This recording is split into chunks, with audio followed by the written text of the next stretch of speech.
Good morning, everyone. Happy Friday to all of you. In quiet, we receive God's word today.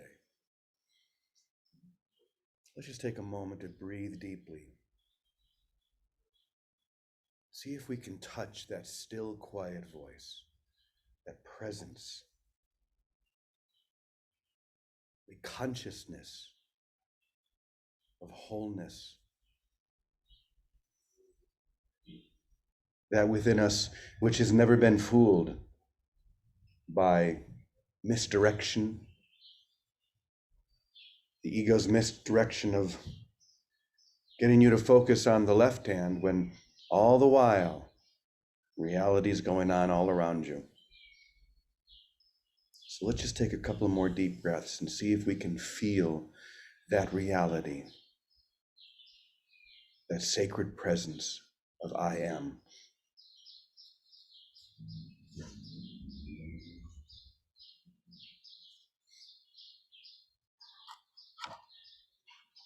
Baraka mentioned a moment ago that I look lonely up here without Johannes sitting next to me.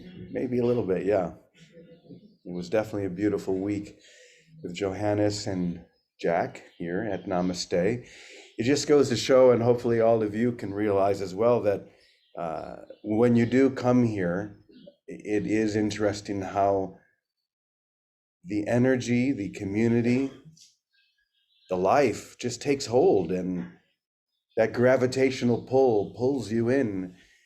They spent a good part of the day with realtors yesterday, looking at houses, getting ready to make the move. And it doesn't surprise me that Johannes was interested in that. It did surprise me, however, that Jack was, but he was the one kind of pushing the whole thing. He was the one that really got bit. Once that happens, you're done, as all of us know, and hopefully one day most of you will know as well. So they're in the air right now, probably flying home, so we send them our blessing. And then this morning, as I was preparing, I was just reading a little bit of one of my favorite books, Seeds of Contemplation, by Thomas Merton. And I came across something that I think is very relevant for us here in this discussion. It uses the word saint, Merton does. And maybe we would use that word, or maybe we would use the word enlightened, or someone who has achieved that level of conscious oneness and wholeness. And maybe there have been times in our lives when we have wondered, what will it be like when I have achieved that state, when I am enlightened? What would that be like? Or maybe we look forward to that and we think, if I could just read enough books or sit at the feet of enough masters, maybe one day that would be me. I remember thinking that myself. If he would just look at me and call me a high bright one, or call me Master Jimmy. The funny thing is that that person did call me one day, many years later, and used those words, and I realized just how attached I had been to that silly outer reflection. Because that's all an outer reflection is. It's just silly. It's me thinking I need to be told by some kind of an outside source who I am, rather than realizing that I am, no matter what, and we are all together no matter what. And so Merton speaks to this very beautifully in regard to being a saint. So I want to read this to you. It's just a couple of, actually just one long paragraph, and then we'll come back and talk about it. He says, "Be content that you are not yet a saint, even though you realize that the only thing worth living for is sanctity. Then you will be satisfied to let God lead you to sanctity by paths that you cannot understand. You will travel in darkness, in which you will no longer be concerned with yourself and no longer compare yourself with other people. Those who have gone by that way have finally found that sanctity is in everything and that God is all around them. Having given up all desire to compete with other people, they suddenly wake up and find that the joy of God is everywhere. And they are able to exult in the virtues and goodness of others more than ever they could have done in their own. They are so dazzled by the reflection of God in the souls of men and women they live with that they no longer have any power to condemn anything they see in another. Doesn't this sound delightful? Even in the greatest sinner, they can see virtues and goodness that no one else can find. As for themselves, if they still consider themselves at all, they no longer dare to compare themselves with others. The idea has now become unthinkable, but it is no longer a source of suffering and lamentation.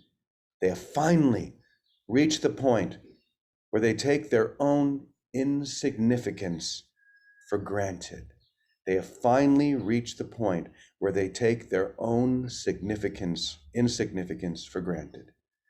They are no longer interested in their external selves. I don't know about you, but when I read that this morning, it was as if a light went off inside me. And I was able to see and understand experiences that I'm having now that help me to see through the eyes or through the lens of that I am consciousness we talk so much about. The desire to compare ourselves to others disappears. My own insignificance becomes something that I revel in. Isn't that interesting that we would revel in our own insignificance? This is the difference between how the soul reacts and how the ego wants to react. The ego thinks that we should revel in our own significance. I have done something grand. I have written this book. I have given this lecture. I've made it, whatever it is. It may even pick the smallest thing, no matter how insignificant, and in order to turn it around to demonstrate your significance, rather than take you by the hand and lead you to a place of great humility, so that you can see that that which you thought you are was literally the most insignificant thing in your mind. And yet within your mind also is the entire grand significance of the universe found in the most lowly among you. That's why I love this, because it flies in the face of everything that we've wanted to believe about enlightenment or sanctity or sainthood. I'll be enlightened when I can be above the battleground or be sitting up on a stage and everyone looks at me as if. That becomes such a ridiculous idea after a while when you are in the experience, because it is all about the experience. Otherwise, it's just a concept. It's just an idea that means nothing. But when you are in the experience of this sanctity that he's describing here, the idea that you would compare yourself to anyone, well, if you think about that, comparing yourself with anyone is what the problem is. Because as soon as I compare myself to someone else, I'm either going to put myself above them or below them, certainly separate from them. More than likely, I'm going to try and find ways that I can attack them so that I can lift my own self-worth, seeming self-worth. What this is saying is go the opposite direction. Don't try and lift that self that you believe yourself to be. Let it dissolve. It means nothing. It is nothing. And you do this by loving everyone who's in front of you. You do this by serving everyone who's in front of you. I can remember back when I was really getting started and writing books and things, it was really fun because you're going to conferences and you're getting to hang out with many of the people that you've respected and read and enjoyed, and suddenly there you are, and suddenly you're also comparing yourself to them. Well, how come that person's been on Oprah and I haven't? Or how come that person's last 3 books did whatever they did and mine haven't? You see the trap? Whenever we compare ourselves to anyone in either direction, either above or below, I'm lost. But when my whole focus becomes to lift you, to allow your sanctity to be revealed, not my own, this may be the highest service. And it might very well be the thing that opens the door so that that light which has always been present can shine through and illuminate every dark corner that is still in my mind. Through service, through humility, the sanctity that has always been there is revealed. So don't seek enlightenment. Don't try to be something other than what you are right now, because who you are right now is so completely perfect and whole. The only thing you need to do is to make the choice to see as God sees and to love as God loves, which allows you to know what God knows, that there is only one thing that is happening here, and it's happening in ways that your mind will never understand, but you can feel the experience. The experience. So Vicki, I'm going to turn it over to you now and let you take it from there. I have a feeling you're going to have a lot to say about this. Oh, I have a lot to say, Jimmy. Joel Goldsmith makes a good analogy. He says, oh, the power of electricity has always been there, but not until we tap into it is it available to us. Just like God is everything and everywhere, but not until each of us taps into it do we benefit from it. Because on our own, we're the block of it. We're denying it. So with all the talk of sainthood and all Christ consciousness, we're really being called to more than sainthood. We're being called to Christ identity in oneness with Christ. And one thing that happened this year is when our friend Claire transitioned. And I was able to, or she was finally able to get in touch with me, because I'm a little dense. I'm not so mystically psychic and all that. But when it comes through, I know it. There's certainty, and it's not my thought. And it's as clear as a crystal bell, which is wonderful. But the essence of her message was, Vicky, don't worry. It's all the same. I am ascended. I am an ascended master, but so are all of you. You just didn't realize it, but please realize it because it can be much easier and quicker and joyful. Just remember it's already, you are that. Live in I am that. And that the essence of that message is just that. But where it continues to take me is wherever, like you said, I go to either a comparison or a competition or some kind of judgment on anybody about anything. Those are all the blocks, the false idols. And all we have to do now is step back. It's a simple, oops, I don't want to do that. And we fall back into open consciousness. And that's what Claire was trying to say, that as long as we stay in this state of open consciousness, that natural correction of God's presence as us shines through us as us. And what Teddy said yesterday, and he says it a lot, when our will is finally realigned with the Father's, that's what the resurrection was. That's what all the atonement, salvation, that's all it is. That's why, only thing I know, with all the talk about oneness, I still live in two-ness. I admit that because that's where I'm at. I love having a Holy Spirit or a brother like Jesus because of myself I know nothing and I know nothing. And when the first thing I do is really, I ask, show me the plan, show me your way, show me everything today. And then I really enjoy letting things be as they are. And when the upset comes, I see now in my experience that bringing it to a prayer right here, oh, that's another idol. Please, I'm going to let that go. Thank you for the help.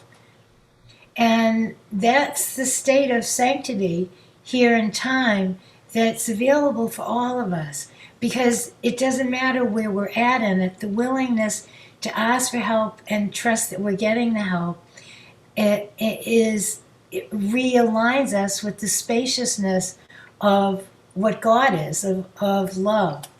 So our holiness, our sanctity, it isn't anything till we have it and give it away and see it in others and help others and play and be joyous with how it falls through us. And when we aren't in that state, it's okay. Let it just be okay that we're not for a moment. Go and ask and receive the help. Go and ask and receive the help. And don't do anything in between. Go and ask, receive the help. Just don't go try to build, little sandcastles about anything until the help has arrived. And when it arrives, it's a state of knowing. It's certain. We know when we are aligned. It's not a guessing game. And then we can proceed. And until that, it's better to just step back and rest in the receiving of the help. So, those are some thoughts for today. Beautiful.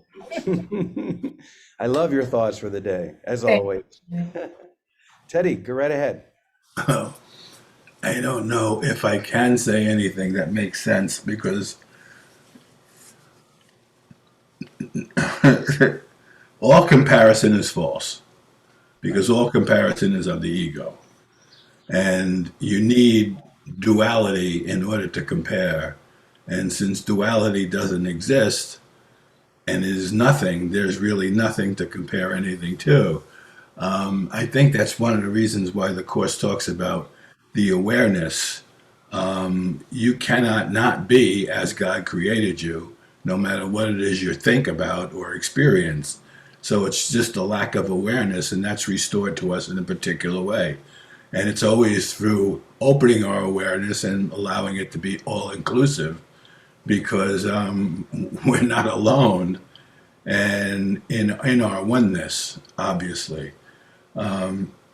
So I think about when I think about these things, my mind immediately goes to the solution, and I'm just there, and it all makes me sort of laugh. And once that experience has come, your mind is changed. The attempt to stay in it is the admission that there's another state of mind that you could be in, which is entirely false. That's why Jesus uses the word nothing, because nothing isn't something, it's nothing. There's nothing there. So trying to compare yourself to nothing is a futile task, and yet that's what the ego is constantly doing, making something out of nothing for no good reason. So it's really funny when you really look at it from the understanding and experience of it. Everything becomes sort of funny and a game that we play. What does it say? Salvation is a happy game that children play.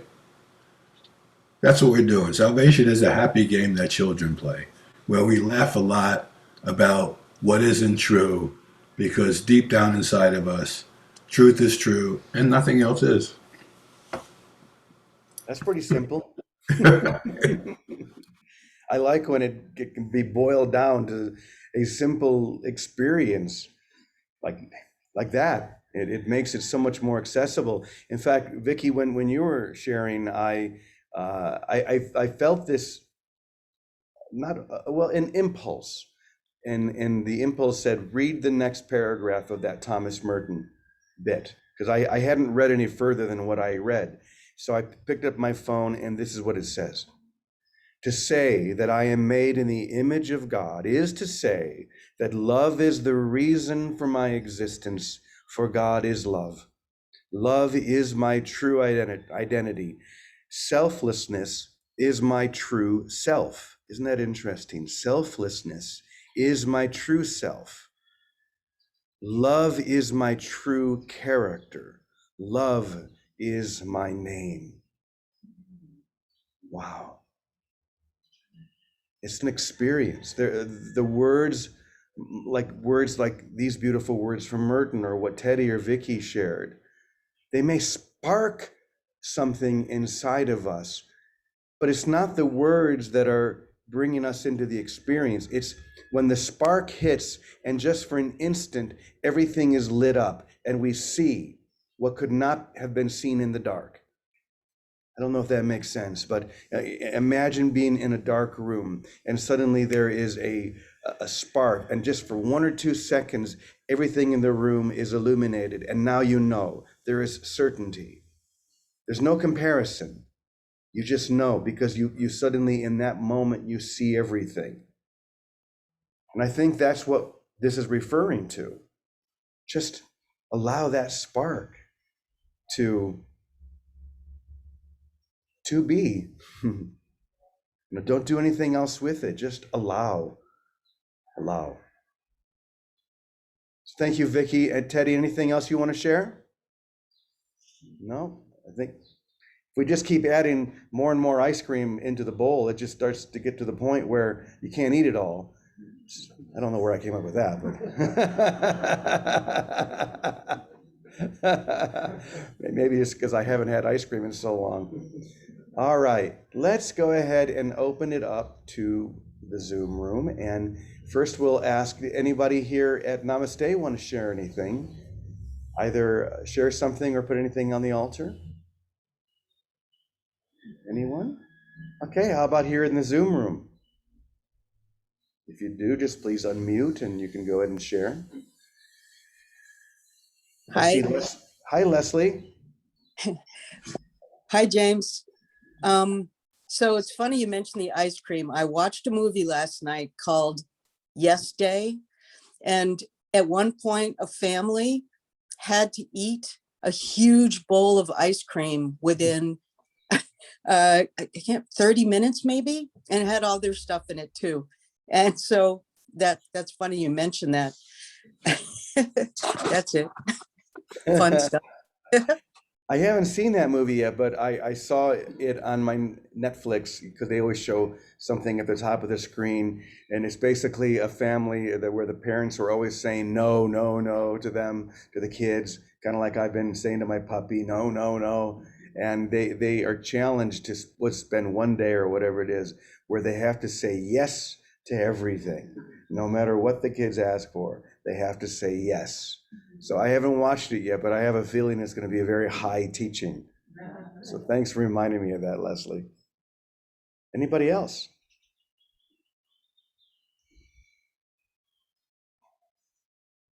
Sharon, you're looking very sparkly today. Is there anything that you'd like to share? I'm just looking at you and just feeling this glow. Yes, I knew you were going to say that.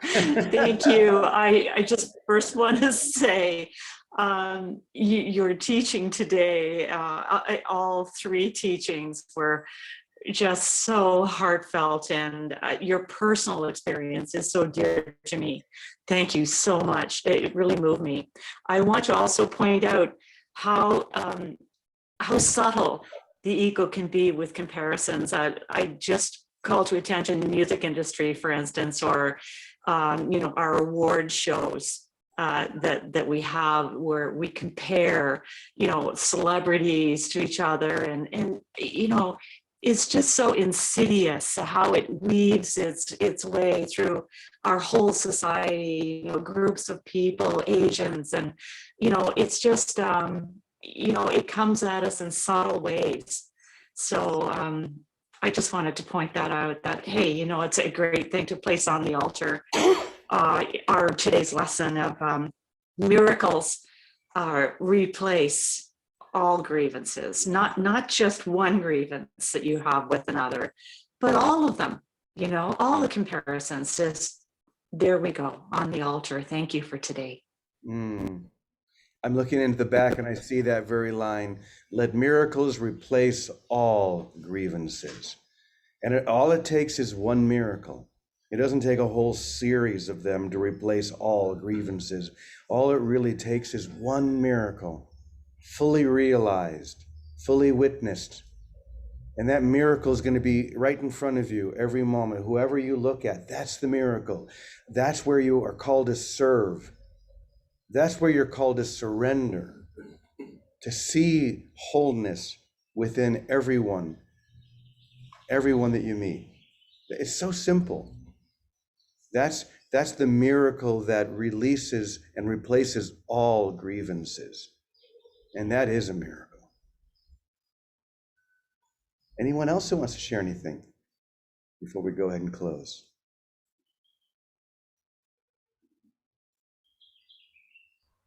I don't see anybody. How about you, Alice? Hello. Hi, who was that? Here I am. Hi, I'd like- Alice. Good morning. Good morning, and lots of love to all of you. It's been a really interesting subject today. I was thinking about free will and what Teddy was saying about when our will is united with God's will. And what free will is that unitedness. And if that's not freedom, what is? That is real freedom.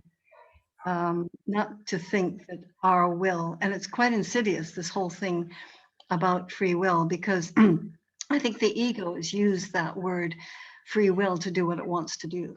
I've got a chapter of it in my book actually about that, and it's been quite insidious, that. And to my experience and my mind, free will is truly uniting with the divine will. And my gosh, it is so free. It's so liberating in that moment. And the other thing I was, as you were sharing about Thomas Merton this morning, Jimmy, so beautifully and so heartfelt. Jesus lived for all of us. He lived for all of us. He became what he was, and living in the Christ, so that we all know that we are also that he is. And his example and his generosity of soul is with us all the time. Just with us all the time. And we can receive that anytime we want. It's there. And it touches me so deeply when I'm actually in that mode of receiving, because you can't help but give, not just to yourself, but then outwardly at the same time. So,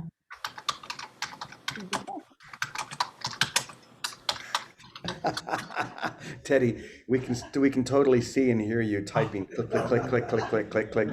I can't wait. Jimmy, I want to add one thing. Please do.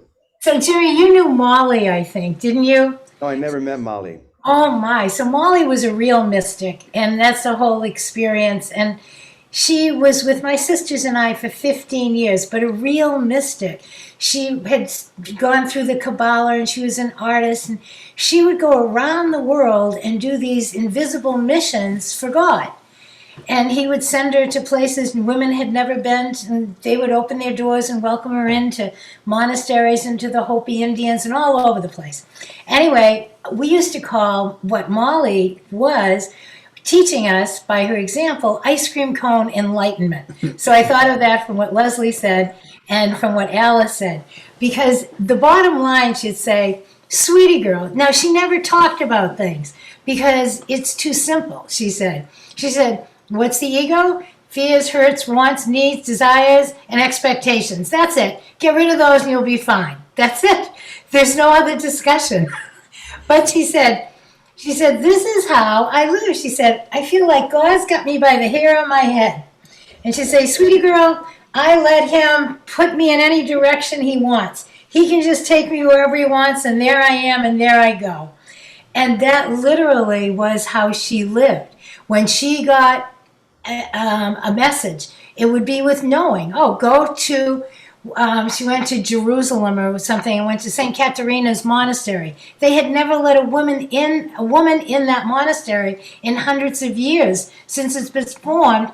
They welcomed her in, greeted her as a saint. She stayed for months, and they just loved her and honored her and blessed her. And she didn't say anything. She just knew she was to go. And and they knew it too. So she used to do things like that. But it was that simplicity. Sweetie girl, it's all in your own backyard. You don't have to go save the world out there. In other words, our life is the perfect setup for our own total healing, just as it is. Just let God swing you like this. He says, just let him swing you like this.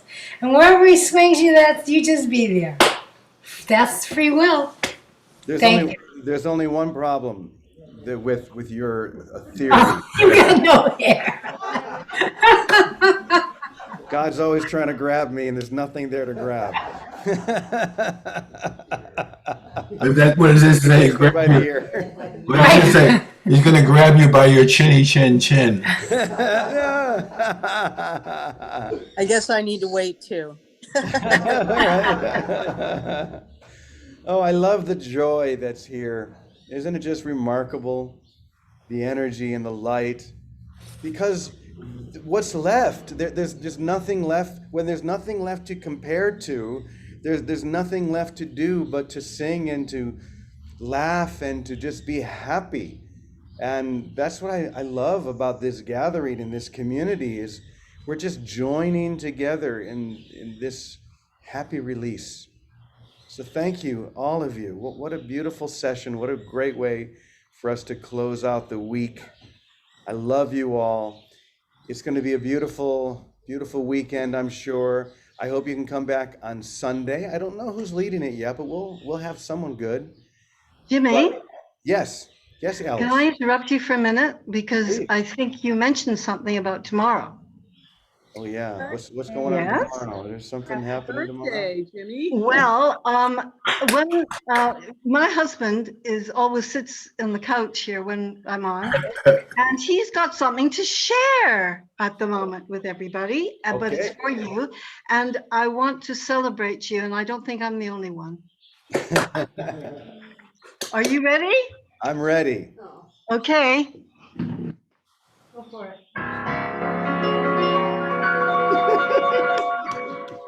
Happy birthday to you. Happy birthday to you. Happy birthday, dear Jimmy. Happy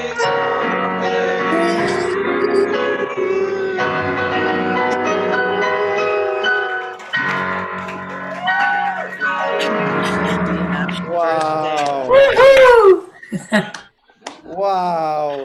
Thank you. If you put that up on YouTube, you have to pay That comes from me too. God bless. I love you. Guy was so sweet. Thank you so much. Baraka just said that if I put this on YouTube, I'm gonna have to pay the royalty for that song. Let's hope they don't catch us. 'Cause I am putting this up. Thank you, everyone. We're going to be having a fun celebration here tomorrow.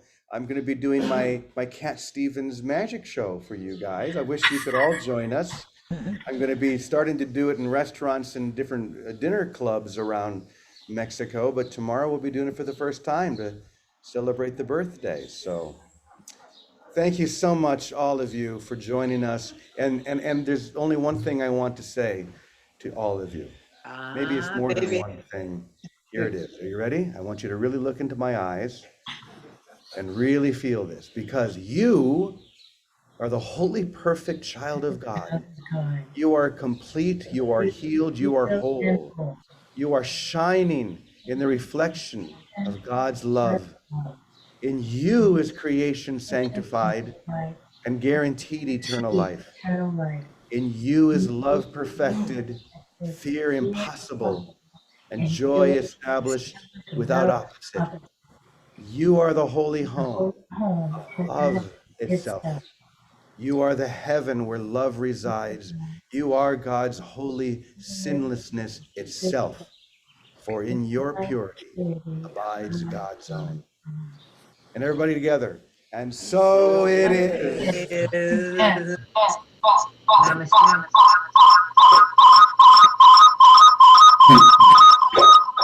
I don't Love know you what all. that is, but Thank that's fun. What was that? I don't know. Holy That was Spirit. They just sent back the messages from the